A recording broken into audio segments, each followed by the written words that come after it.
Financial planning is I worked in the restaurant business for a long time, and I managed hotels. I used to attend bar. I learned how to cook. I actually worked at some really high-end restaurants where I learned a lot about food and wine and scotches and ports, which is something that to this day I still like. When I first met my wife, all she drank was White Zinfandel, and I actually got her into like learning about wine. And we actually, whenever we go anywhere, we go on a lot of different tastings. And one of the things that I learned from that, though, was I really got to appreciate working with people and being able to serve their needs.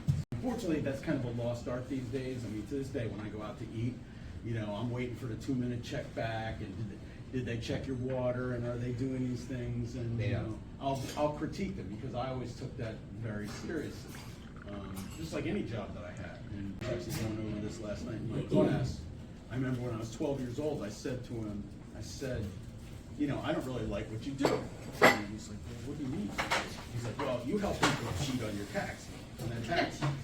And I'm 12, and my dad's an honest guy. He was pretty offended by that. And he just looked at me and said, and most of the people he worked with were like working class people. He grew up in Levittown, so he worked with a lot of people who worked at steel mills and Farrell's Hills and Morrisville and Bordentown, Trenton, whatever. And he said, look, I would never do that. He said, what I do, that was obviously probably something different than a 12-year-old, but you know, I use the tax laws to help people kind of minimize what they pay.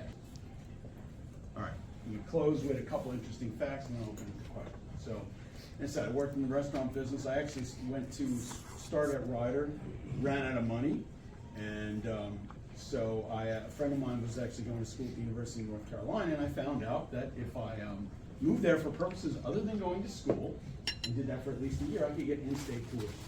College planning is a passion of mine, and I did all things to become independent and be a resident. So I'll tell you how we can do that offline sometime. But by doing that, it cost me like $2,000 a year for tuition at the time, to finish school there. Right. And it was great because living up here, I was living in Lawrenceville. I had a new Mustang that I couldn't afford, and a house I was sharing, and just, you know, it was just too much of a burden. And I was actually falling behind. I was working at a restaurant, and this is actually the best thing that happened to me. I didn't know it at the time, is that I fell 2 months behind. I decided to move back, moved to North Carolina. I already arranged it.